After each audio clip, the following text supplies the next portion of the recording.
ومن أحسن قولا ممن دعا إلى الله وعمل صالحا وقال إنني من المسلمين.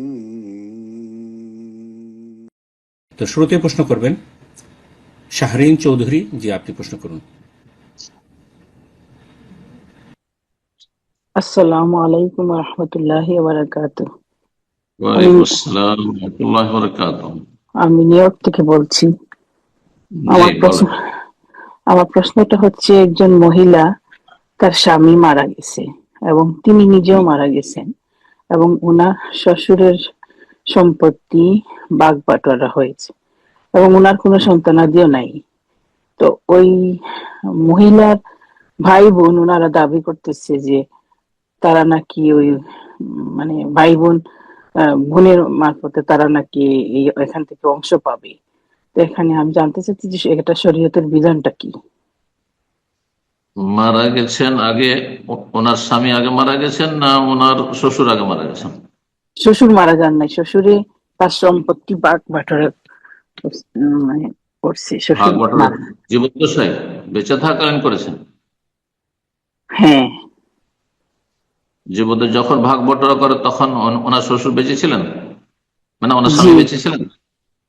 না, স্বামী বেঁচে নেই, স্বামীও মারা যায় এবং মহিলাও মারা যায়। শ্বশুরের সম্পদে তো আর ওয়ারিস হবে না। ওনার ছেলে মেয়ে আছে? ছেলে মেয়ে না, নেই। ওনার কোনো ছেলে মেয়ে নাই। শ্বশুরের সম্পদে ওয়ারিস হবে না, তবে শ্বশুর সাহেব বৌমাকে যদি দিতে চান তাহলে হয় লিখে দিবেন যে উনি নিজেও মারা গেছে, তো উনি নিজেও মারা গেছে। মহিলা মারা গেছে, এখন প্রশ্ন আর কিসের আছে? প্রশ্নটা হচ্ছে ওই যে মহিলার ভাই বোন আছে, ভাই বোনরা দাবি করতেছে যে বোন যেহেতু মারা গেছে তাইলে ওনারা ওই যে সম্পত্তির ভাগ বাটোয়ারা পাবে। যিনি আসল ধন সম্পদের মালিক ওই মহিলার শ্বশুর, তিনি পরে মারা গেছেন, তার স্বামী আগে মারা গেছে, তাহলে তার কানেকশন শেষ হয়ে গেছে ওই পরিবার থেকে। শ্বশুর কাছ থেকে তার কিছু ভাগ পাবে না, শ্বশুর কাছ থেকে কিছু ভাগ পাবে না। এখন তার জন্য ওসিয়ত করে গেলে ঠিক ছিল, অথবা দিয়ে গেলে ঠিক ছিল। হেবা করে গিয়ে থাকে, হেবাও করেনি, দান করেনি তাকে যে এটা দিলাম দান অনুদান, অথবা তার জন্য ওসিয়ত করেনি যে আমার ইন্তেকালের পরে আমার বৌমাকে এতটা দিয়ে দিও, তার কেউ নেই, সেটাও করেনি। যখন করেনি তো তিনি যেহেতু পাচ্ছেন না, তাহলে তার বোনেরা কি কেউ না, তো কিছু পাবে না।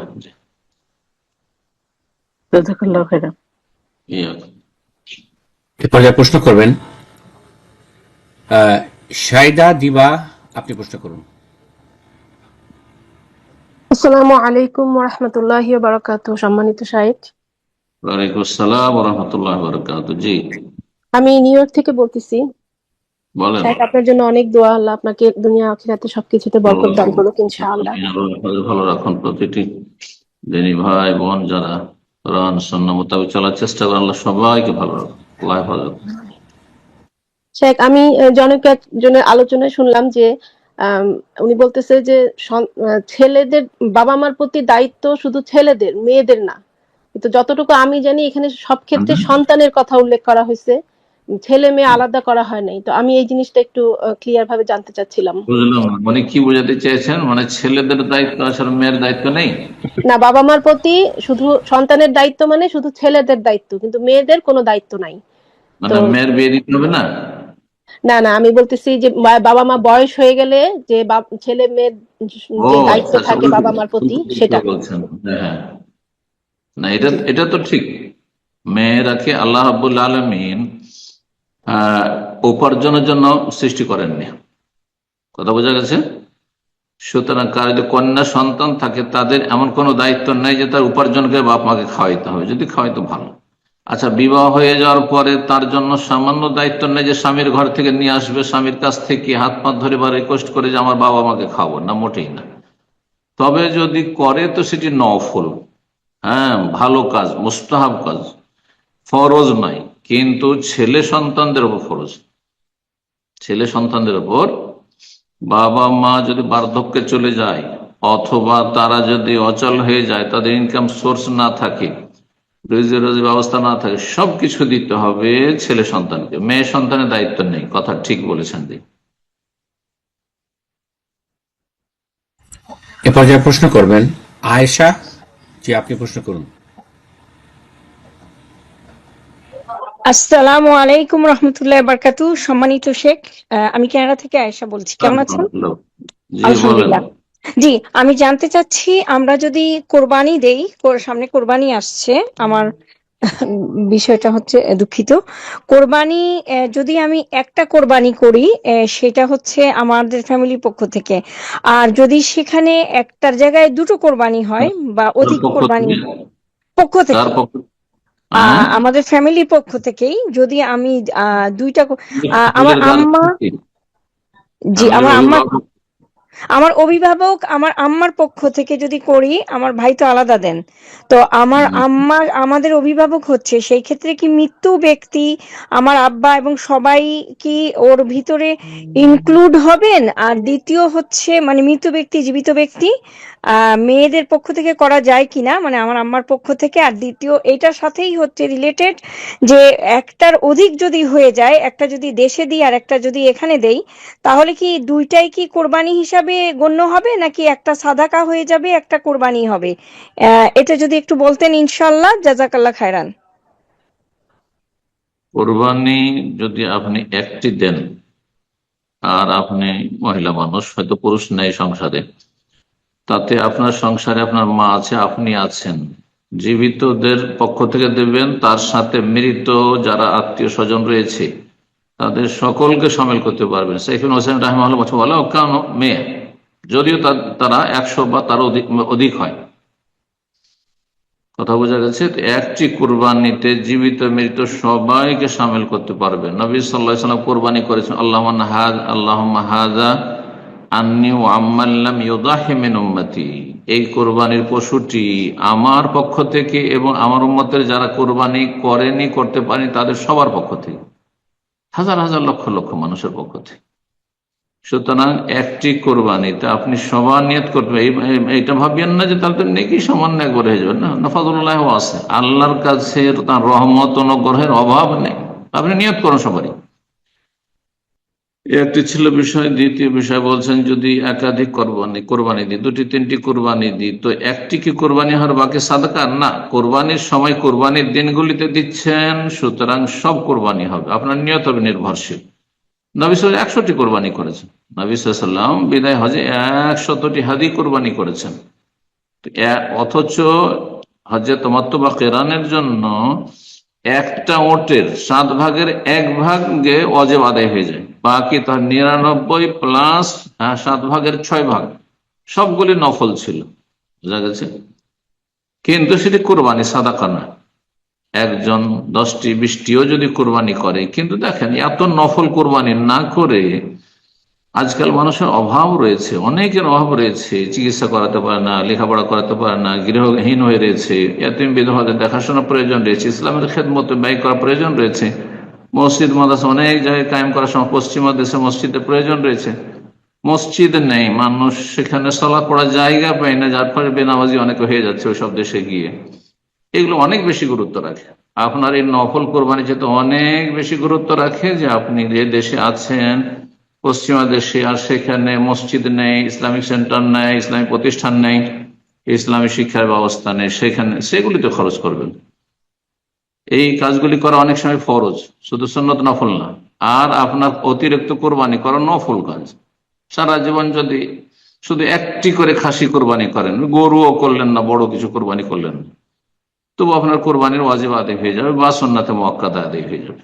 যারা ওয়াজিব বলছেন ওয়াজিব, আর অধিকাংশের সুন্নাতে মুআক্কাদা বলছেন, সুন্নাতে মুআক্কাদা আদায় হয়েছে। জি, এই জন্য যেখানে বেশি গুরুত্ব সেখানে খরচ করেন। তবে যেমনটা বললাম যে একজন কয়েকটি কোরবানি নিয়ত করতে পারে, কোনো অসুবিধা নেই। এ পর্যায়ে প্রশ্ন করবেন রেজিয়া খাতুন। জি, আপনি প্রশ্ন করুন।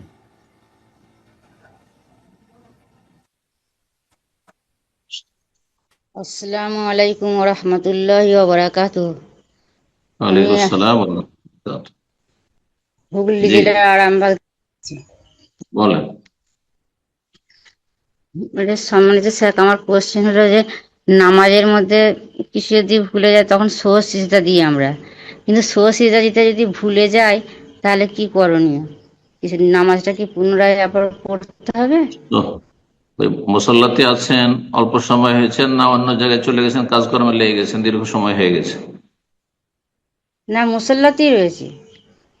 তাহলে করে নেবেন। একটু লেট হলেও মুসল্লাতে বসে আছেন, দোয়া জিকির আজকার করছেন, কিন্তু সহসিদা ভুলে গেছেন, তাহলে করে নেবেন। কিন্তু ধরেন 10 মিনিট 15 মিনিট হয়ে গেছে, চলে গেছে অন্য কাজে, আবার লেগে গেছেন, গিয়ে বাড়ির বাইরে চলে গেছেন অথবা পাকশাকে লেগে গেছেন, তাহলে আর সহসিদা করতে হবে না। আল্লাহ মাফ করে, সহসিদা ছাড়াও নামাজ হয়ে যাবে এই ক্ষেত্রে। আল্লাহু আ'লাম। প্রশ্ন করবেন আতিকুর রহমান। জি, আপনি প্রশ্ন করুন। আসসালামু আলাইকুম রহমতুল্লাহ।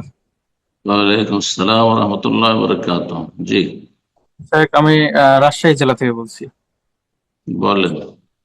ওই শেখ, কোরবানির 2-3 দিন আগে যদি ভাগে কোনো গরু ক্রয় করে জবাই করে খাওয়ার জন্য যদি মাংস রাখা হয়, এটা কি আসলে জায়েজ হবে কিনা? কোনো অসুবিধা নেই, সারা বছর জবাই করে খেতে পারেন, অসুবিধা কি? ওই যে চুল চুল নখ কাটা যাবে না সেই জন্য? এটা আমাদের দেশীয় ভুল ধারণা। আমি আপনার আশেপাশে অঞ্চলে মালদা, রাজশাহী, চাঁপাই নবাবগঞ্জ এলাকায় মানুষরা মনে করতো 10 দিনে জামাই আসতো, আরে মেহমান এসছে, মেয়ের শ্বশুর শাশুড়ি এসছে, মুরগি জবাই করবে না, ও ডিম দিয়ে মেহমান বিদায় করবে, অজ্ঞতার কারণে বোঝে না মুরগি জবাই করা যাবে না। তো জাহেলদের কথা এগুলো, কথা বুঝতে পেরেছেন? আর যেই ব্যক্তি কোরবানি করতে ইচ্ছুক সেই ব্যক্তি ফালাইয়া খোঁজানা মিন শারিহি ওয়া আজফারিহি শাইআন, নখ চুল এগুলো থেকে কোনো কিছু নেবেন না, মানে কাটবেন না। আর বাকি মুরগি জবাই করো, গরু জবাই করে খাক, হ্যাঁ কোরবানির আগে আরাফার দিনে গরু জবাই করে খাক, কোনো অসুবিধা নেই। জি, এরপর যা প্রশ্ন করবেন রাজিকুল এসকে। জি, আপনি প্রশ্ন করুন। আসসালামু আলাইকুম ওয়া রাহমাতুল্লাহি ওয়া বারাকাতুহু। ওয়ালাইকুম আসসালাম ওয়া রাহমাতুল্লাহি ওয়া বারাকাতুহু। জি, বলেন। আমি মুর্শিদাবাদ থেকে বলছি। প্রশ্ন। হুম হুম। আসলে, আহ, আমার বান্দার হকের বিষয়ে একটু আলোচনা। তো আমি অনেকটাই হুম শুনেছি। তো একটা বক্তব্যতে শুনেছি বান্দার হকের বিষয়টা, যে হুম লাস্ট পর্যায়ে আমি শুনছি যে কেউ যদি কোনো ব্যক্তিকে খুন করে কিংবা হয়তো তার হক নষ্ট করে, যে কোনো বিষয়ে যদি তার হক নষ্ট করে, তাহলে হুম হয়তো সে হয়তো তার হয়তো 60 বছর কিংবা হয়তো 50 বছর তার পেরিয়ে গেছে, তারপরে হয়তো সে আপনার হয়তো সে তোবা করছে আল্লাহ তালার কাছে, হয়তো সে হয়তো ভুলে গেছে যে আমি কতজনের কি হক নষ্ট করেছি। হ্যাঁ, হুম তারপরে আল্লাহ তালার কাছে তোবা করছে, দান সাদকা করছে। দান সাদকা করার পরে তারপরে হয়তো আপনার বক্তব্যটা শুনেছি যে যদি তার আল্লাহ তালা তাকেও সন্তুষ্ট করবে এবং যে হক নষ্ট করেছে তাকে সন্তুষ্ট করবে, কারণ সে বান্দা হয়তো ভুল বুঝতে পেরে হয়তো তোবা করেছে তার জন্য। এটা অবশ্যই। সেটা কত? হ্যাঁ, তো অবশ্যই, তো ঠিক আছে। এখন একটা লোক জান্নাতে গেল, হ্যাঁ, কথা বোঝা গেছে। আর সে হয়তো কারো হক নষ্ট করেছে আর হক আদায় করতে পারেনি। আল্লাহ যদি মাফ করে দেন আর নিজের পক্ষ থেকে তাকে রাজি করে দেন, তো আপনার আমার আপত্তি আছে কিছু? কথা বোঝা গেছে না? কিন্তু যেই ব্যক্তি খালেস অন্তর থেকে তওবা করবে, সে আশাবাদী হবে। আর যে তওবা করেনি, বেঈমান হয়ে মরে গেছে, বেঈমান হয়ে মারা গেছে, সে নেকি দিয়ে পেমেন্ট করবে, নেকি থাকে তো, আর নেকি না থাকলে গুনার বোঝা নেবে, তার যাবে যাচ্ছে। যারা তওবা করে নেবে কিন্তু পুরোপুরি তওবা হয়তো করতে পারেনি, তবে ঘাটতি থেকে গেছে, টাকাটা পরিশোধ করার প্রয়োজন ছিল, পরিশোধ করেনি। বিশেষ করে খুনের বিষয়টিতে, টাকা পয়সার বিষয়টাতে একজনের হয়তো সাথে সংশ্লিষ্ট হকটি, কিন্তু খুনের বিষয়টিতে কয়েকটি হক জড়িত। আমি ওই ক্ষেত্রে আলোচনা করেছি, আপনি হয়তো সবকে একাকার করে দিয়েছেন। একজন মানুষকে যখন খুন করে কোনো বদ প্রকৃতির মানুষ, কারণ যে খুনি সে কখনো মানুষ না, মানুষকে হত্যা করা মহাপাপ। জি, শিরক কুফরির পর সবচেয়ে বড় পাপ আল্লাহ কোরআনে কারীমে বর্ণনা করেছে। 5টি শাস্তি আল্লাহ নির্ধারিত রেখেছেন। জি, আল্লাহ হেফাজত করুক। মুসলিম কখনো খুনি হইতে পারে না। আউযু বিল্লাহি মিনাশ শাইতানির রাজিম। তো যাই হোক, যে ব্যক্তি খুন করেছে সে আল্লাহর হক নষ্ট করেছে, আল্লাহর হক নষ্ট করেছে। যাকে খুন করেছে তার বাবা মার হক নষ্ট করেছে, বার্ধক্যে তারা ছিল, তাদের দেখাশোনার মাত্র একমাত্র ওই ব্যক্তি ছিল, তার বা ছেলেকে হারিয়েছে জীবদ্দশা, স্ত্রীর হক নষ্ট করেছে, বিধবা বানিয়েছে, ছেলে মেয়েদের হক নষ্ট করেছে, তাদেরকে এতিম বানিয়েছে। সেই লোকটি দুনিয়াতে বেঁচে থাকার অধিকার ছিল, হ্যাঁ, তাকে তার প্রাণ নাশ করেছে, দুনিয়াতে বেঁচে থাকাতে বঞ্চিত করেছে। এই যে কয়েকটি হক তার সাথে জড়িত। কাতিল কে এতগুলো হক আদায় করা তার পক্ষে সম্ভব না। খালেস অন্তর থেকে যদি তওবা করে, আল্লাহর হক তওবার মাধ্যমে আদায় হবে। বাপ মায়ের হক, স্ত্রী আর ছেলে মেয়ের হক, হ্যাঁ, নিহত ব্যক্তির হয়তো রক্তপণ দিয়ে দিল 100 উটের মূল্য দিয়ে দিল, হ্যাঁ, সেটা দিয়ে আদায় হলো। কিন্তু ওই নিহত ব্যক্তি যে দুনিয়া থেকে চলে গেল, ওর হক কি দিয়ে আদায় হবে? ও তো দুনিয়া থেকে চলে গেছে। ও তো বড় আশা করেছিল যে আমি 70-80 বছর বাঁচবো, আর তাকে 30 বছর 40 বছর আগে মেরে দিয়েছে।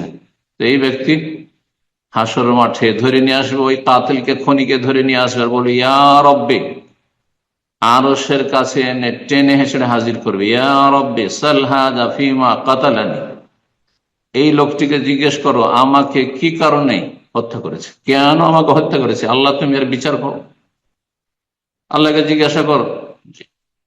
আল্লাহু আকবার। হাত্তা ইউদনিয়াহুল ইলাল আরশ, আরশের কাছে টেনে হেসড়ে তাকে ধরে নিয়ে আসবে। আল্লাহু আকবার।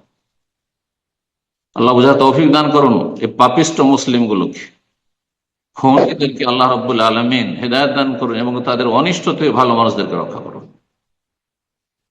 তো সেখানে আল্লাহ রাব্বুল আলামিন ওই লোককে যখন জান্নাত দিবে, এর হক কি দিয়ে আদায় করেছে? কিছু তো আদায় করেনি দুনিয়াতে, তওবা করলো, আল্লাহর হকের ক্ষেত্রে তওবা হয়েছে, আল্লাহ তখন তাকে রাজি করে দিবে, উচ্চ মর্যাদা দিবেন নিহত ব্যক্তিকে, আর আল্লাহ রাব্বুল আলামিন তাকে অশেষ পুরস্কার দিয়ে রাজি করেন।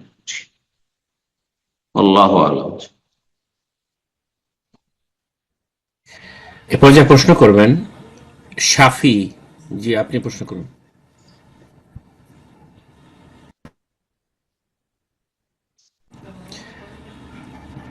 জি শাফি, আপনি প্রশ্ন করুন।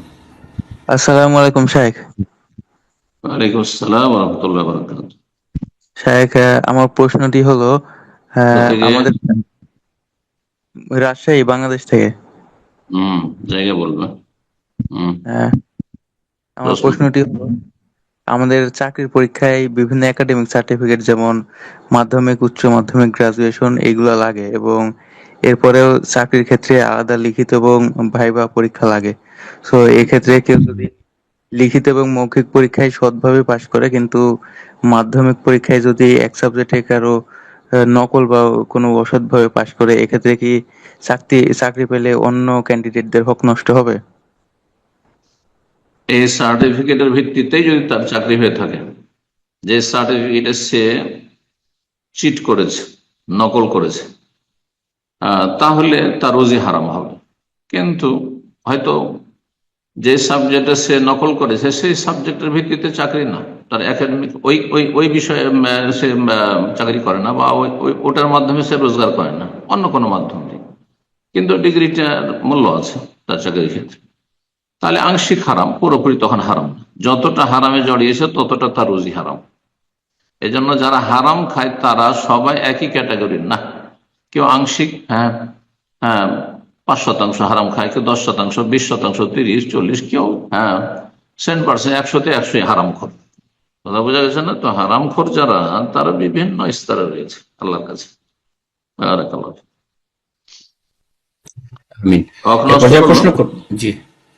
জি, হক নষ্ট করলো, কতটা হক নষ্ট করেছে সেটা রব্বুল আলামিন ফয়সালা করবেন। কিন্তু কোন ব্যক্তির অতীত হয়ে গেছে, এখন সে এগিয়ে যাবে না, লেখাপড়ার জন্য ছেড়ে দিবেন না, এমন বাড়াবাড়ি করবেন না। আল্লাহর কাছে তওবা করবে এবং মেহনত করে তার স্কিল বাড়াবার চেষ্টা করবে। এখন স্কিল ছাড়া চাকরি করা, এটা হচ্ছে অযোগ্যতা, কোন যোগ্যতা নাই, জাল সার্টিফিকেট দিয়ে বিভিন্ন ভাবে সে ওপরে উঠে গেছে, তাহলে হারাম করে না। আল্লাহ হেদায়েত করুন। আমিন। এ পর্যায়ে প্রশ্ন করবেন এমডি আলভি। জি আপনি প্রশ্ন করুন। আসসালামু আলাইকুম রহমতুল্লাহ শেখ। ওয়ালাইকুম আসসালাম ওয়া রাহমাতুল্লাহি ওয়া বারাকাতুহু। শেখ বাংলাদেশ থেকে বলছিলাম। প্রশ্ন। শেখ আমার প্রশ্নটি হচ্ছে কোরআনের কেরাত নিয়ে। হুম, ওসমানী খেলাফতে কোরআন পাঠ নিয়ে মতবিরোধ দেখা দেওয়ার পর কোরআন কোরাইশদের ভাষায় লিপিবদ্ধ করা হয় এবং বিভিন্ন প্রদেশে পাঠানো হয়। কিন্তু প্রসিদ্ধ সাত কিরাতে ওসমান উচ্চারণগত খেলাফত, ও অর্থগত কিছু ওসমান মানে ভিন্নতা দেখা যায়। যদিও কেরাত গুলো খেলাফত। মুতাওয়াতির পর্যায়ে, তো এই ভিন্নতা বিষয়টি শেখ জানতে চাচ্ছিলাম আর কি। জাযাকাল্লাহ খায়ের। লিখে নিয়ে এসছেন নাকি প্রশ্ন? আমি পড়ে চলে যাচ্ছি। ওসমানী খেলাফত না ওসমান রাদিয়াল্লাহু তাআলার জামানায়, দুটো ভিন্ন জিনিস। হুম, আপনি প্রশ্ন ওসমানী খেলাফতের জামানায় ইখতিলাফ হয়, ভুল কথা। ওসমানী খেলাফত মানে তুর্কি খেলাফত, অন্য ওসমান আছে। ওসমান রাদিয়াল্লাহু তাআলা সাহাবী নয়, খলিফা নয়। আর ওসমান রাদিয়াল্লাহু তাআলা আনহুর খেলাফত বলেন, ওসমানী খেলাফত বলবেন না, নয় মানুষ ভুল বুঝে নেবে। জি, তো ওসমান রাদিয়াল্লাহু তাআলা আনহুর জামানায় দ্বিতীয় পর্যায়ে কোরআনের সংকলন হয়, কোরআনের কপি তৈরি করা হয়। প্রথম পর্যায়ে আবু বকর সিদ্দিক রাদিয়াল্লাহু তাআলার জামানাতে কোরআনের সংকলন হয়ে গেছিল। জি। আর আরবদের 7টি প্রসিদ্ধ বংশের, প্রত্যেক বংশের আপন আপন তাদের মাতৃভাষা ছিল, সেই ভাষায় পড়ার অনুমতি ছিল। তারপরে সেগুলো রহিত করে দেওয়া হয়েছে, শুধু কুরাইশের ভাষায় কোরআনকে রাখা হয়েছে। অনজিলাল কোরআন আলা সাবআতি আহরুফিন। যেমন বাংলাদেশে বাংলা বিভিন্ন রকমের, চিটাগাঙের বাংলা এক ভাষা, সিলেটি বাংলা আর এক ভাষা, বোঝা গেছে কুষ্টিয়া যশোর বাংলা এক বাংলা, নোয়াখালী বাংলা আর এক বাংলা। এইভাবে ঠিক ওই রকম আরবদের মধ্যে এক এক বংশের ভাষা ভিন্ন ছিল। পুরোপুরি ভিন্ন থাকে না, অনেকটা ভিন্নতা থাকে। কিছু কিছু শব্দে ভিন্নতা থাকে, কিছু কিছু উচ্চারণে টানটনে ভিন্নতা থাকে। এটা এখনো অনেকটাই আছে।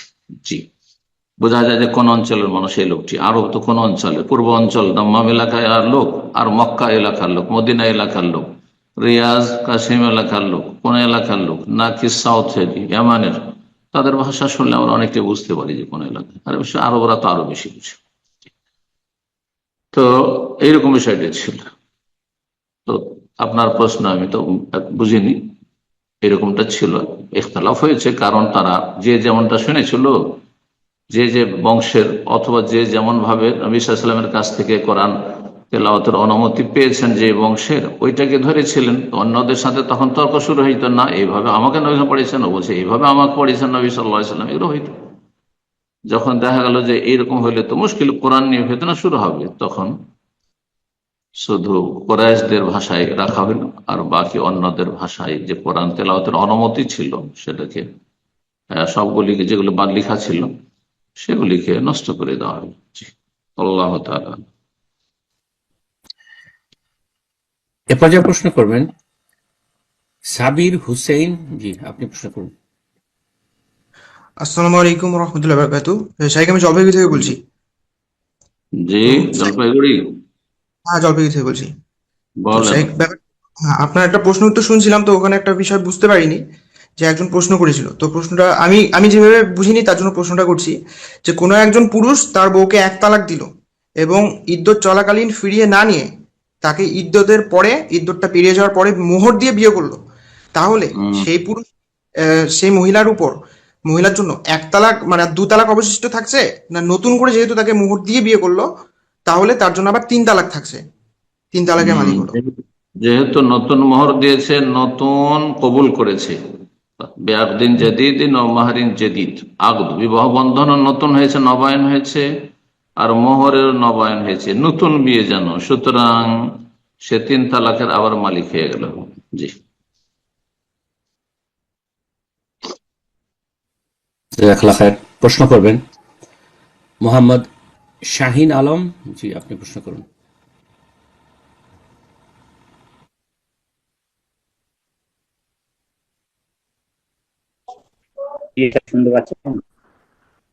জি আপনি ডিভাইসটা আনমিউট করে নিন। আপনি জি শাহিন আলম। জি জি স্যার, শুনতে পাচ্ছেন? জি যে আপনাকে শুনতে পাচ্ছি, বাট আপনি ডিফারেন্ট ওয়েতে আনমিউট করেছেন। জি জি মেক শিওর আপনার জি, প্রশ্ন আমি শেষে রাজশাহী থেকে, আমি আপনি নওগাঁ জেলা নিজ থেকে বলছি। দায়িত্বে শুনেন, আপনি কথা শুনেন। শেখ যখন আপনার প্রশ্নের উত্তর দিবে তখন আপনার নিজ দায়িত্বে আপনার ফোনটাকে মিউট করে দিবেন। জি, প্রশ্ন করুন। জি, আমি নওগাঁ জেলা থেকে বলছি। আমার ঈদ সম্পর্কে দুটি প্রশ্ন আছে। আমার প্রথম প্রশ্ন হলো যে ঈদের সালাদটা যদি জায়গা কমের কারণে প্রথমে ওই ইমাম প্রথমে মহিলাদের মানে পুরুষদের পড়িয়ে নিল, এরপর শুধু মহিলাদের মানে মহিলা পড়ালো, মানে প্রথমে পুরুষ তারপরে মহিলা, মুক্তাদি সম্পূর্ণ মহিলা পড়ে, এভাবে ঈদের সালাদটা আদায় করা যায় যাচ্ছে কিনা? আর বেদাত, কতক্ষণ পর ঈদের, জি বেদাত বললাম যে বেদাত একসাথে পড়বে, পাশে জায়গা জি করবে, তাদের মহিলাদের জন্য পাশে জায়গা করবে। আর জি, প্রশ্ন একটা করে তো ইনশাআল্লাহ এই পর্যায়ে প্রশ্ন করবেন। আম, জোহরুল ইসলাম, জি আপনি প্রশ্ন করুন।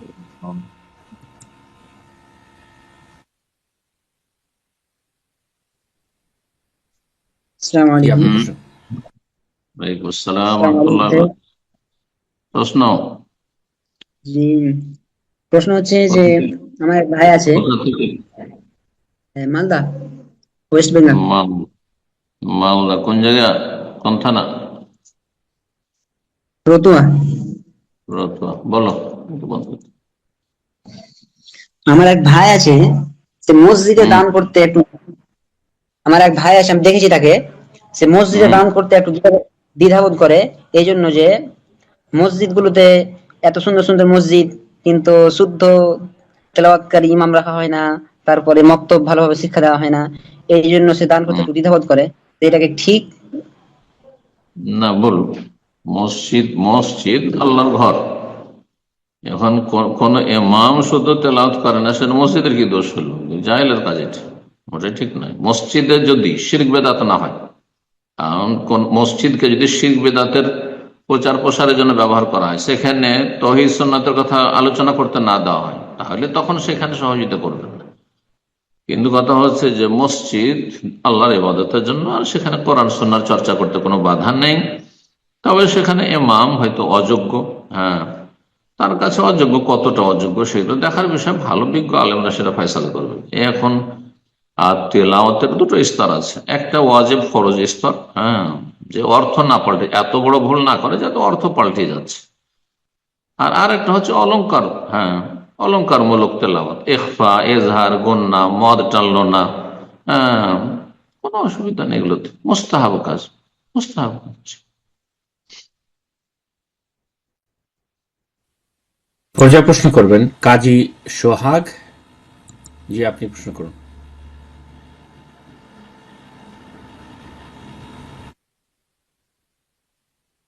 জি, কাজী সোহাগ, আপনি ডিভাইসটা আনমিউট করে নিন, প্রশ্ন করুন।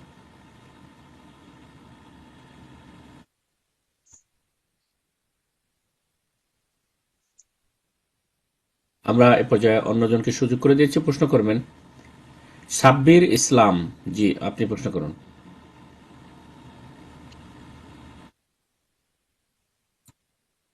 জি, আসসালামু আলাইকুম রহমতুল্লাহ। ওয়ালাইকুম আসসালাম ওয়া রাহমাতুল্লাহি ওয়া বারাকাতুহু। শেখ, আমি খুলনা বাংলাদেশ থেকে বলছি। বলেন প্রশ্ন। শেখ, আমাদের বাংলাদেশের যে একটা ইসলামী দল আছে, তার একটা ছাত্র যে সংগঠন, আমি ওই ছাত্র সংগঠনে জড়িত ছিলাম। তো 2023 সালের লাস্টের দিকে আপনার আলোচনার মাধ্যমে আলহামদুলিল্লাহ আল্লাহ সহি মানহাজে এনেছে। আলহামদুলিল্লাহ, আল্লাহু আকবার। আমার জন্য দোয়া করবেন শেখ। আল্লাহ তৌফিক দিক, দিনের উপর আল্লাহ ইস্তেকামত দান করুক, তৌহিদ সুন্নাহর উপর রাখুক, আল্লাহ সহি এখন ইসলাম তাদের যে সংগঠন থেকে, আমিন, এখন তাদের যে সংগঠন থেকে আমি বেরিয়ে গেছি, এখন মানে তারা আমাকে খুবই মানে লাঞ্ছনার মানে মধ্যে ফেলছে, মানে খুবই একটা মানে অন্য চোখে দেখে, বা এখন রফল দান করলে বলে যে তুমি তো গুমরা হয়ে যাচ্ছ, বা এমন এমন অনেক কথা বলে, বা সংগঠন ত্যাগ করেছো। গোমরাহ তো যারা সহি পথিক তাদেরকে গোমরাহ মনে করবে। নবী সাল্লাল্লাহু আলাইহি ওয়াসাল্লামকে কি মক্কার কাফেররা গোমরাহ বলতো না? অবশ্যই। দেখার বিষয় আসলে কি আপনি গুমরা, হ্যাঁ না মানুষে বলছে, মানুষের বলে কোনো পরোয়া করতে হবে না। অসবের আলামা এখন নবীকে বলছেন সবর করো, আপনিও সবর করবেন, সবর করবেন। জি। হ্যাঁ, এখন তাদের কিছুদিন আগের যে আয়াতুল্লাহ খামেনির মানে তাকে মারা গেল, তারা দেখলাম যে মানে লিখলো, অনেক অনেক প্রশংসা করলো তার, মানে তাদের মানহাজ তো বুঝলাম আর কি। আর এমনও অনেক কিছু লিখলো যে আমি হানাফি না, আমি হাম্বলি না, আমি শিয়া, আমরা মুসলমান, এভাবে কোনো মানে বলার কি কোনো ই আছে? আল্লাহ হেদায়েত এভাবে কি করুন। বলার এরা ইসলাম বুঝেনি, যাদের কথা বলছে এরা ইসলাম বুঝেনি, এদেরকে ইসলাম শিক্ষা করা উচিত। আর ওদের অল্প অল্প কয়েকজন যদি কিছু বুঝা থাকে তো তারা হচ্ছে ধর্ম ব্যবসায়ী, পীরদের মতো, মাজার পূজারীদের মতো, মাজারপন্থীদের মতো ধর্ম ব্যবসায়ী। এরা ধর্মকে পুঁজি করে রাজনীতি করে। হ্যাঁ, এই বৈশাখী অনুষ্ঠান আর বৈশাখী অনুষ্ঠানের সাথে সংশ্লিষ্ট যত শিরক, বেদাত, গোমরাহি, হারাম সবকে জায়েজ করে দিল। আরে ফাসেকরা করে, দুনিয়াদাররা করে, তো ওরা গুনাহকে গুনাহ মনে করেই করে, যে বৈশাখী এগুলো আমার পেটের জন্য, দুনিয়ার জন্য করছি, স্বার্থের জন্য। কিন্তু এরা ধর্মীয় রঙে রঙিয়ে দিল। কথা বোঝা গেছে? এরা বেশি বিপজ্জনক মুসলিম উম্মার জন্য। আল্লাহ এদের অনিষ্ট থেকে রক্ষা করুক। আমিন। কাজী সোহাগ, আপনাকে আবারও সুযোগ করে দিচ্ছি, যে ডিভাইসটা আনমিউট করে প্রশ্ন করুন। কাজী সোহাগ।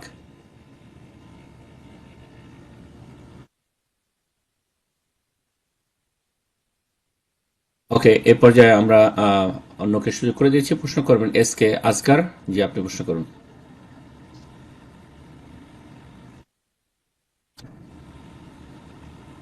এস কে আজগার, জি আপনার ডিভাইসটা আনমিউট করে নিন, প্রশ্ন করুন।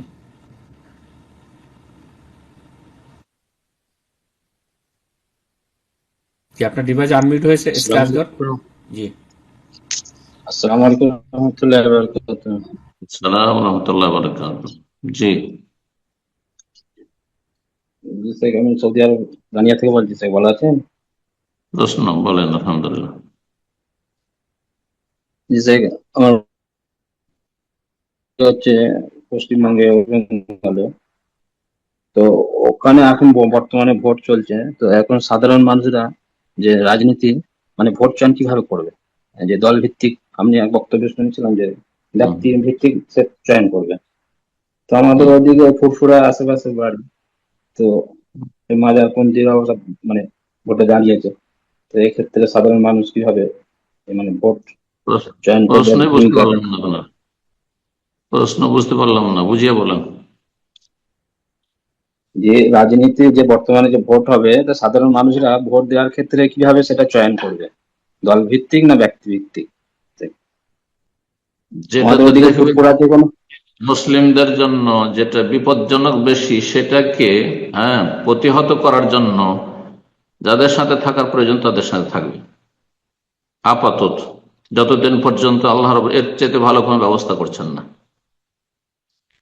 নিজের ইমান আমলে সংশোধন করে। অধিকাংশ মুসলিম বেনামাজি, বেদিন, চোর, হারামখোর, হারাম খায়, তাহলে আল্লাহর কি করে রহমত হবে?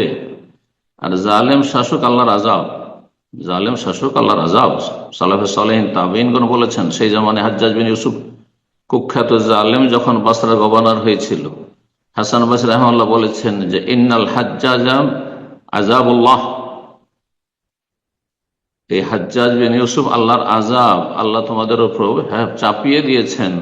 ফালা তাদফু আযাবাল্লাহি বিআইদিকুম, আল্লাহর আযাবকে তোমরা ক্ষমতা দ্বারা প্রতিহত করতে পারবে না, বরং তোমরা তোমাদের ঈমান, নেক আমল, তোমাদের তওবা, ইস্তিগফার, সংশোধন, জীবনের সংস্কার সংশোধন দিয়ে প্রতিহত করো।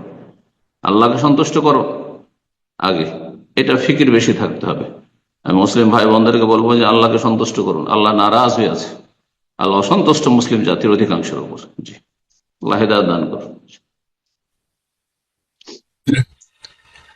এ পর্যায়ে প্রশ্ন করবেন মিস্টার লালবাবু। জি, আপনি প্রশ্ন করুন। আপনি একটু অপেক্ষা করুন ইনশাআল্লাহ। কাজী সোহাগ, জি আপনি ডিভাইস আনমিউট করেছেন অনেক পরে, আপনি প্রশ্ন করুন। জি, আসসালামু আলাইকুম ওয়া রাহমাতুল্লাহি ওয়া বারাকাতুহু। ওয়ালাইকুম আসসালাম ওয়া রাহমাতুল্লাহি ওয়া বারাকাতুহু। স্যার আমি বিবাহের বিষয়ে একটু জিজ্ঞাসা করতে চাই। আমি একটা প্রশ্ন করো, সালাফি। জি, সময় অল্প আছে, আমি প্রশ্ন করার আরো অনেক ভাইরা আছে। আমি একজন সালাফি আকীদা মানহাজের প্রার্থীকে দেখতে গিয়েছিলাম। তো তার হুম দিনদারিতা ঠিক ছিল, কিন্তু তার চেহারা আমার পছন্দ হয়নি, অর্থাৎ তার প্রতি অ্যাট্রাকশনটা আমার কাজ করেনি। তো সেই ক্ষেত্রে সিদ্ধান্তটা কি হতে পারে এটা নিয়ে একটু দ্বিধাদ্বন্দ্বে আছি। আসলে কোনটাতে গুরুত্ব দেওয়া আমার উচিত, যদি একটু আমাকে পরামর্শ দিতেন। যেটা নবী সাল্লাল্লাহু আলাইহি ওয়াসাল্লাম বলেছেন তার উপরে আবার কথা বলার কোনো অধিকার আছে নাকি? ফাজফার বিজাতিদ দ্বীন, তুমি সফল হও দিনদার মেয়েকে বিয়ে করে। দিনদারিকে প্রাধান্য দিতে হবে, সুন্দরী নাই হোক, হ্যাঁ, সম্ভ্রান্ত পরিবারের নাই হোক, বোঝা গেছে, অন্য অন্য আর বৈশিষ্ট্য নাই থাক, শিক্ষিতা নাই হোক, কিন্তু দিনদারি আছে, এটি হচ্ছে আপনার পারিবারিক জীবনের সফলতার রহস্য। যদি দিনদার স্ত্রী পেয়ে যান তো আপনার কোনো চিন্তা থাকবে না, কোনো টেনশন ডিপ্রেশন হবে না। আল্লাহ হেফাজত করুন, আল্লাহ তৌফিক দান করুন। নবী সাল্লাল্লাহু আলাইহি সাল্লামের দিক নির্দেশনাতেই দুনিয়া আখিরাতের সার্বিক কল্যাণ রয়েছে। ফাজফার বিজাতিদ দ্বীন, এইরকমই পাত্র চয়নের ক্ষেত্রে নবী সাল্লাল্লাহু আলাইহি ওয়াসাল্লাম বলছে, ইযা খাতাবা মান তারজাউনা দীনাহু ওয়া খুলুকাহু, কারো দিন এবং আখলাক চরিত্র যদি পছন্দনীয় হয়, অভাবী হোক না কেন, অসুন্দর হোক না কেন, কুৎসিত হোক না কেন, তাহলে ফাজাউজু, তার সাথে তোমার মেয়ে তোমার বোনের বিয়ে দিয়ে দাও। এটা না করো তাহলে পৃথিবীতে বিপর্যয়, অশান্তি সৃষ্টি হবে। আল্লাহ বোঝার তৌফিক দান করুন। এ পর্যায়ে প্রশ্ন করবেন এমডি লালবাবু। জি, আপনি প্রশ্ন করুন। Sorry, mister Lalbabu. জি, আপনার ডিভাইসটা আনমিউট করে নিন, প্রশ্ন করুন। আসসালামু আলাইকুম ওয়া রাহমাতুল্লাহি ওয়া বারাকাতুহু।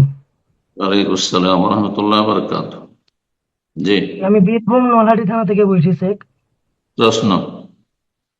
আমার প্রশ্ন হচ্ছে কি, যে স্বামী স্ত্রী যদি একসঙ্গে সালাত আদায় করে ফরজ সালাত, তো সেই ক্ষেত্রে স্ত্রী কি একামত দিতে পারবে? দেবে, সমস্যা নেই, একামত দিতে বাধা নেই। জি।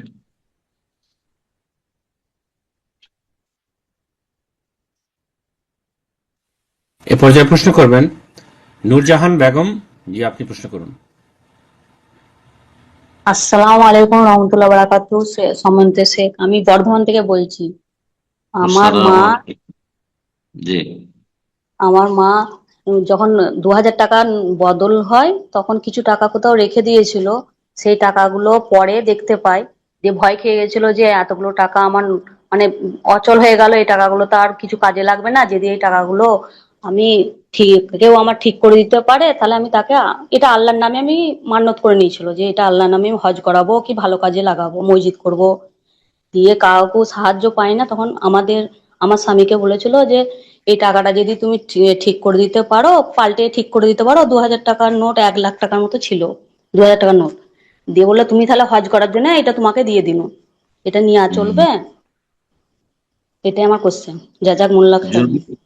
যদি তাতে কোনো প্রতারণা না থাকে, সরকারি আইন বিরোধী কাজ না হয়, তাহলে জায়েজ আছে। ব্যাংকের মাধ্যমে, ব্যাংকে সেটা হয়তো অ্যালাউ করছে যে সে টাকাটা নিয়ে নেবে আর তার বিকল্প হিসাবে যে কারেন্সি সেটা দিয়ে দিবে, তাহলে জায়েজ আছে। কিন্তু যদি জালিয়াতি করে, 2 নম্বরই করে, হারাম পন্থা অবলম্বন করে, অবৈধ, যেটা আইনে দণ্ডনীয়, তাহলে জায়েজ নয়, তাহলে রুজি হারাম। আল্লাহু আলাম। প্রশ্ন করবেন মেহরাজ হোসেন। জি, আপনি প্রশ্ন করুন। আসসালামু আলাইকুম ওয়া রাহমাতুল্লাহ। শায়েখ। ওয়ালাইকুম আসসালাম ওয়া রাহমাতুল্লাহি ওয়া বারাকাতুহু। জি, শায়েখ, আল্লাহ আপনাকে নেক হায়াত দান করুক। আমিন ইয়া রাব্বাল আলামিন। আল্লাহ ভালো রাখুন। আমি চট্টগ্রাম, বাংলাদেশ থেকে বলছিলাম। শায়েখ, এখন গ্রামে যদি কোনো মহিলা থাকে যার উপজেলার মধ্যে কোনো মহিলা ডেন্টিস্ট নেই, এখন তিনি যদি কোনো পুরুষ ডেন্টিস্টের কাছে যান, এটা কি জায়েজ হবে?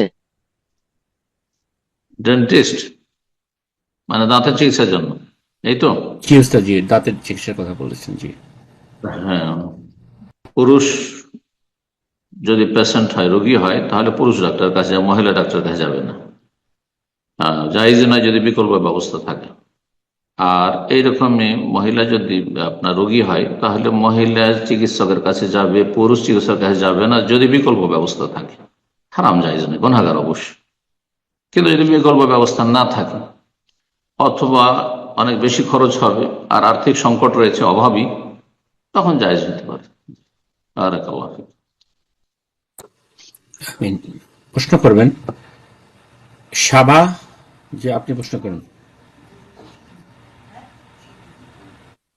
আসসালামু আলাইকুম সম্মানিত সাহেব, আমি ওয়ালাইকুম বাংলাদেশ থেকে আসসালাম। বলছি। জি আমাদের বলেন। আগে যখন দিনের বুঝ ছিল না, তখন দেখা গেছে আসলে অনেকে আমরা অনেকভাবে কষ্ট দিছি, মানে হক নষ্ট করেছি।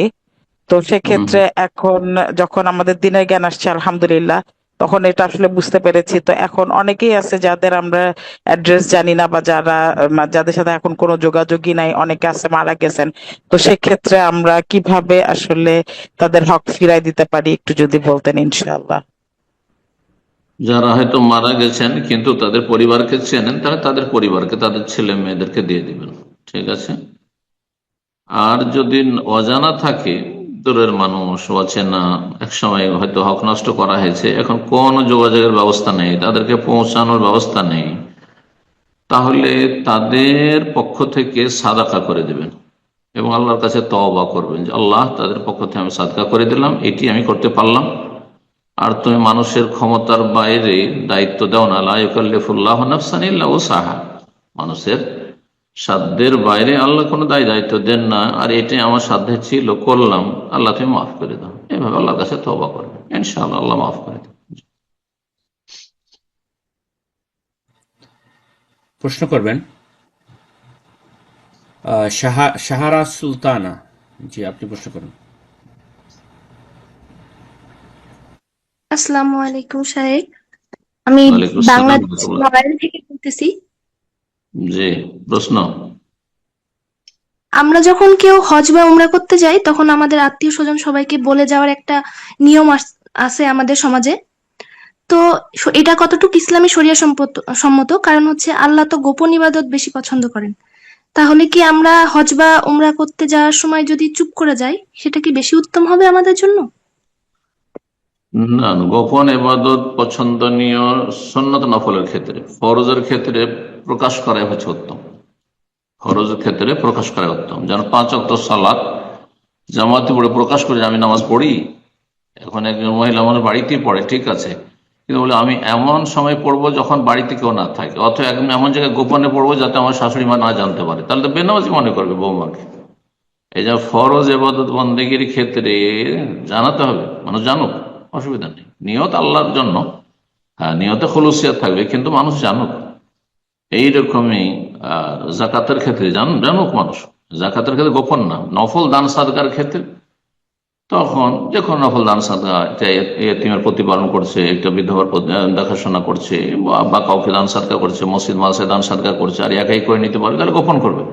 কিন্তু একাই করতে পারবে না, অনেকের সহযোগিতার প্রয়োজন রয়েছে, তাহলে সবার সামনে দিবে, আমি 1 লক্ষ টাকা দিলাম, দেন আপনারা কে কত দিচ্ছেন, প্রকাশ্য করবেন।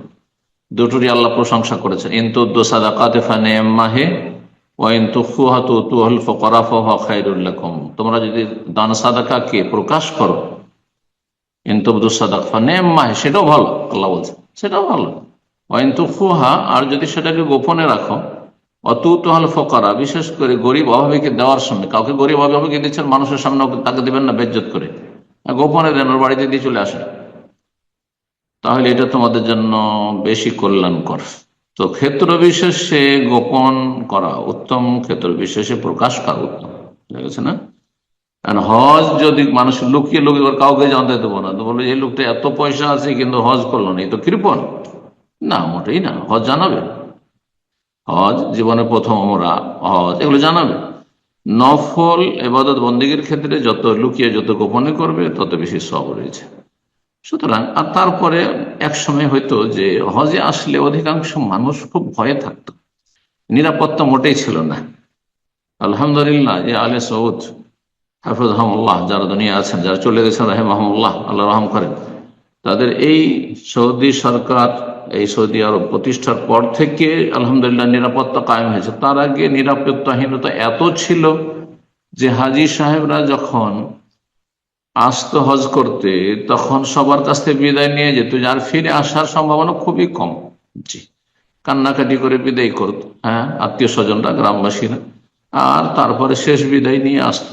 তো এইটার পরম্পরা খানিকটা থেকে গেছে, মনে করে যে ফিরে আসবো কি না আসবো, তো সবার কাছ থেকে বিদায় নিয়েছে। হ্যাঁ, অনেকে হয়তো কষ্ট দিয়েছে, হ্যাঁ, বা অনেকের হক নষ্ট করেছে, সুতরাং তাদের কাছ থেকে ক্ষমা নিয়ে আসা এটা বাঞ্ছনীয়, ভালো। সুতরাং গ্রামবাসীকে জানিয়ে আসুক। তারপরে ওলামারা বলেছে এই ক্ষেত্রে হজে যখন আসবে বা হজ থেকে যাবে, হজ যদি খাওয়াই, গ্রামবাসীকে খাওয়াইতে পারে, সমস্যা নেই। তো যেটা বলছিলাম যে হজের জন্য গ্রামবাসীকে বলে যাওয়া, আত্মীয় স্বজনকে বলে যাওয়া, এইটাই ভালো হবে। কারণ কারো যদি দাবি দাবা থাকে, বলবে যে আমার টাকাটা দাও, তোমাকে টাকাটা পাবো, তুমি ভুলে গেছো, হ্যাঁ, আমার এই দাবি আছে, তুমি জুলুম অত্যাচার করেছো, তুমি হজে যাচ্ছ, আমি মাফ করবো না। হ্যাঁ, মাফ নিয়ে আসবে তার কাছ থেকে, সালাম দোয়া করে আসবে। হ্যাঁ, এত মতো বিশ্বাস নেই। জি, আল্লাহ তাআলা আলাম। এটা কোনো দোষণীয় না। জাযাকাল্লাহ খায়ের। সম্মানিত দিনী ভাই বোনেরা, আমরা প্রোগ্রামের একদম শেষ পর্যায়ে চলে এসেছি। তো ইনশাআল্লাহ আজকের সর্বশেষ প্রশ্ন নিব ইনশাআল্লাহ। আর বাকি যারা অনেকে হ্যান্ড রেজ করেছেন, তো অনেক প্রশ্নকারী হয়, আপনাদের প্রশ্নগুলো আজকে নেওয়া সম্ভব হচ্ছে না। ইনশাআল্লাহ আগামী প্রোগ্রামে আপনাদের প্রশ্নগুলো নেওয়ার চেষ্টা করব। শেষ প্রশ্ন করবেন ইসলাম। জি, আপনি প্রশ্ন করুন।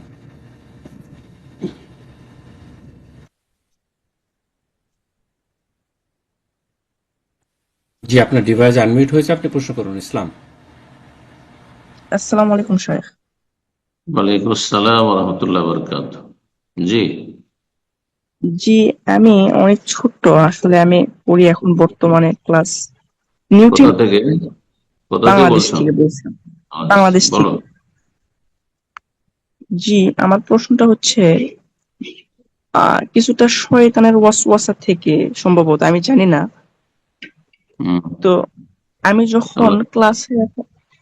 যখন ক্লাসে যখন পড়ালেখা করতেছি, বা একটা স্যার যখন কিছু যখন বুঝাচ্ছে, আমি যখন সেটা বোঝার চেষ্টা করতেছি, আমার মনে হচ্ছে যেন এই গীবত হয়ে গেল নাকি। আচ্ছা, আমাকে একটা বিষয় জানান যে একটু, যে গীবত হইলেই কি হঠাৎ হয়তো আমার একজনের গীবত হয়ে গেছে, তো গীবত হয়ে গেছে আমার হয়তো মনে নাই সেটা, তাহলে কি এটার জন্য কি শাস্তি হবে নাকি? মনে নাই মাফ, মনে না থাকলে আবার ধরবেন নাকি? আজকে জোহরের সালাত পড়নি বা আসর পড়নি, মনে নেই, বলেই গেছে, আল্লাহ মাফ করবে, কখনো ধরবেন না। আল্লাহ রাব্বুল আলামিন রব্বানা লা তুআখিযনা ইন নাসিনা ওয়া আখতানা, হে আল্লাহ আমাদেরকে ধরিও না। আল্লাহ কোরআনে দোয়া শিখিয়েছেন, যদি আমরা ভুল করি, জানতাম না মাসলা, সেজন্য ভুল করে দিয়েছি, হ্যাঁ, ইন নাসিনা, অথবা ভুলে গিয়েছি, আল্লাহ মাফ করবেন, কোনো অসুবিধা নেই। দিন অত্যন্ত সহজ। আর গীবত কাকে বলে? গীবত কারো মধ্যে কোনো দোষ আছে, আর সেই দোষ তার সামনে সংশোধনের জন্য না বলে পরনিন্দা করা, বাইরে চর্চা করা, সেটা জানতে পারলো না, সে ডিফেন্সও করতে পারলো না যে আমি এরকমটা নই, তুমি যেটা বলছো এটা ভুল বুঝেছো, হ্যাঁ, ভুল বোঝাবুঝি হচ্ছে অথবা সীমালঙ্ঘন হচ্ছে, আর সেই ব্যক্তির কোনো সংশোধন হলো না, সংশোধন হলো না, সে তার ডিফেন্স করতে পারলো। সুতরাং ব্যক্তি জীবনে ভুল ত্রুটির ক্ষেত্রে যদি সংশোধন উদ্দেশ্য থাকে, তাকে একা ডেকে ভালো করে বলে দিতে হবে। যে ভুলের কারণে অনেকের ক্ষয়ক্ষতির আশঙ্কা আছে, যেখানে যে সমাজে ভুল করেছে সে সমাজে সবার সামনে বলা চলবে, সেটা তখন আর গীবত থাকবে না, জায়েজ হয়ে যাবে। জি শাইখ, আমি একটু মানে আমার শয়তানকে সুযোগ দিবেন না, এই অল্প বয়সে শয়তানকে সুযোগ দেয়, বেশি বেশি ইস্তেআযা করো। আউযু বিল্লাহি মিনাশ শাইতানির রাজিম, আউযু বিল্লাহিস সামিউল আলিম মিনাশ শাইতানির মিন হামজিহি ওয়া নাফখিহি ওয়া নাফসিহি। বুঝা গেছে? জি শাইখ, আমার আর কিছু প্রশ্ন ছিল, হয়তো একটু দেরি হয়ে যেতে পারে, আমার অনেক সমস্যার ভিতর পড়েছে শাইখ। একটা প্রশ্ন করো, এত প্রশ্নটা একদিনে হয় না, সামনের সপ্তাহে করবে, তারপরে সপ্তাহে করবে, সামনের রবিবারে আবার করা যাবে না? সমস্যা নেই। তারপরে সপ্তাহে করবে, সমস্যা নেই, আস্তে ধীরে করবে, তাড়াহুড়া কিছু নেই। যতটা জানা আছে ততটা আমল করবে, জানা নেই আল্লাহ মাফ করবেন। ওগুলো জাযাকাল্লাহ খায়ের। তো আজকে এখানে শেষ করা যাক উস্তাদজি, সম্ভবত। জি, ইসলাম আবার আনমিউট করছে উস্তাদজি, ওনার জি একটা প্রশ্ন বললাম তো, একটা করতে দিতে পারেন। জি, তো ইনশাআল্লাহ আগামী প্রোগ্রামে ইনশাআল্লাহ আপনার বাকি প্রশ্ন থাকলে আপনি প্রশ্ন করবেন ইনশাআল্লাহ। তো উস্তাদ জি আজকে তাহলে এখানে শেষ করা যায়, দোয়া করে শেষ করবেন। জাযাকুমুল্লাহ খাইরান। জি, বারাকাল্লাহ। জাযাকুমুল্লাহ খাইর। দোয়া করি তোমার জন্য, এরকম তোমার মতো যেসব ভাই বোনেরা সারা বিশ্বের ছেলেমেয়েরা রয়েছে আর এরকমের অসুয়াশা রয়েছে অথবা অশান্তি রয়েছে, যে কোনো ধরনের অশান্তি রয়েছে, আল্লাহ সেগুলো থেকে মুক্তি দান করুন, আল্লাহ হেফাজত করুন।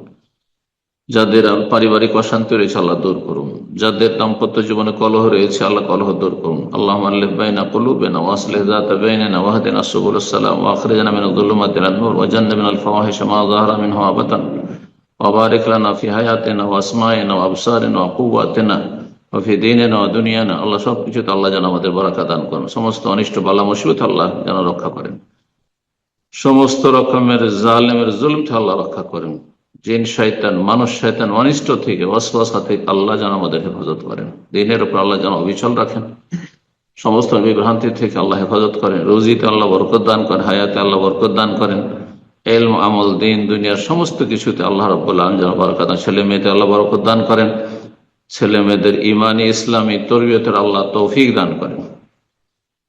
সুবহান রাব্বিকা রাব্বিল ইজ্জাতি আম্মা ইয়াসিফুন ওয়া সালামুন আলাল মুরসালিন ওয়া আলহামদুলিল্লাহি রাব্বিল আলামিন।